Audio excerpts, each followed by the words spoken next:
السلام عليكم ورحمة الله تعالى وبركاته، خوتي المغاربة وكاع الاخوة العرب. اليوم في هذا الموضوع هذا جيت نهضر على الشباب الدلويب. الشباب الدلويب بحال رغيب امين، بحال سيمو لايف، بحال ايوب عقيل، الياس فلوغ، الشباب الدلويب سيمو سيدارتي، ياسين جرام. هاد الشباب هادو كنوجه لهم تحية خاصة وكنحييهم لانهم لانهم عصاميين كما كنقولوا. هم عصاميين، بداو من الصفر، ما تسناوش الدولة تخدمهم ولا الدولة تقدم لهم وظيفة.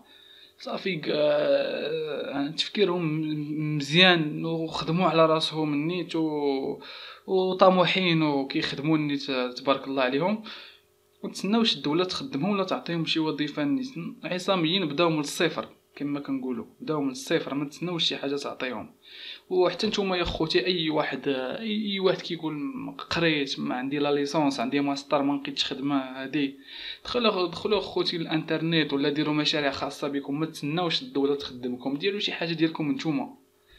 تحيه ليهم وكنوجه لهم تحيه خاصه لهاد الشباب هادو، كنحييهم لان الدوله خوتي صعيب تخدم هاد الكم الهائل ديال الشباب ديال المغرب. لحقاش دابا نعطيو غير مثال، مثلا كتلقى مثلا غير الناس اللي بغا يدفعوا مثلا للبوليس ولا شي حاجه، كتلقى البوليس مثلا طالبين 3000 شخص وكتجيهم مثلا 100,000 واحد. راه ما يمكنش ديك 100,000 واحد تخدم في البوليس، يعني راه العدد اللي كيطلبوا كيكون صغير.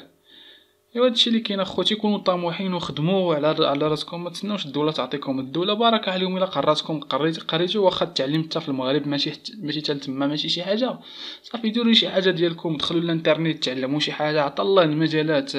كاينه سي بي ا، كاينه ريسكين، كاين استثمار، بزاف ديال الحاجه يا خوتي. خدموا على راسكم، ما تسناوش الدوله تخدمكم.